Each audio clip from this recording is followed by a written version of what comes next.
哈哈，又有新股，等微鏈今日講下長豐藥業2652。業務前景個餅幾大，但係要跑得快過人。一食正條水，個賽道真係靚。佢做吸入式藥劑、哮喘、慢阻肺病呢啲，而家空氣又唔係特別好，加上老齡化，長期嚟講個需求實有增冇減。呢個市場仲係外國藥廠話事，國產替代空間好大，即係話個餅仲會繼續大。二獨沽一味有啲牙煙，公司而家90%幾收入靠一隻藥 CF17。好處係證明咗佢賣到錢，唔係齋講夢想。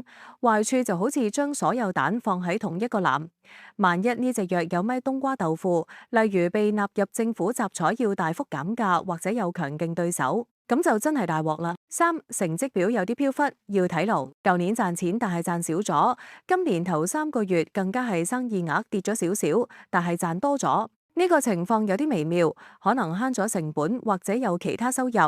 但要諗深一層，點解最主要嘅收入會跌？係短期問題，定係個勢頭開始慢落嚟？要睇真啲。IPO 值唔值得抽？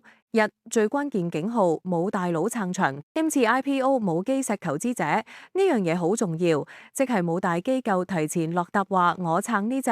通常冇大佬坐鎮，反映專業玩家可能覺得個價有啲貴，或者對個市況冇咩信心。散戶就要自己諗清楚，係唔係要行頭啲啦。二資金用途清晰，投資未來，帶翻嚟嘅錢70%，40%加30%係用嚟做研發同擴充產能，即係話公司好清晰要點樣發展落去，就係要研發出更多新藥，擴大生產規模去滿足未來更大嘅需求。呢一個係好正面嘅信號，顯示管理層有長遠眼光。三港股醫藥板塊回暖，搭順風車，市場近期幾中意藥股長豐藥業作為一隻有實質業務支持嘅新股，好有機會成為資金追捧對象。長線定短線，諗清楚你係咩玩家。如果你係短線炒家，就要睇下招股期間個氣氛點樣。如果孖展認購好熱烈，即係好多人借錢抽，可以搏下短線。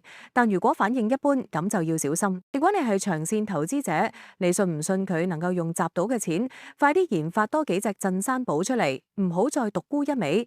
如果信，可以考慮抽多啲，頂多就放幾年。講到尾，長豐藥業間公司本身唔係差，個行業亦都正路，不過就冇基石，可以睇下個市旺唔旺，同埋超額倍數多唔多再決定抽幾多。但係如果你係超級穩陣派，就睇定啲先，忍下手唔抽 IPO，等佢上市後睇咗第一份業績報告，確認到個收入唔再跌，先至喺二手市場慢慢買入都唔遲。你又點睇呢？不妨喺下面留言分享下，仲有記得 subscribe 我哋嘅頻道同埋 like 我哋條片啊！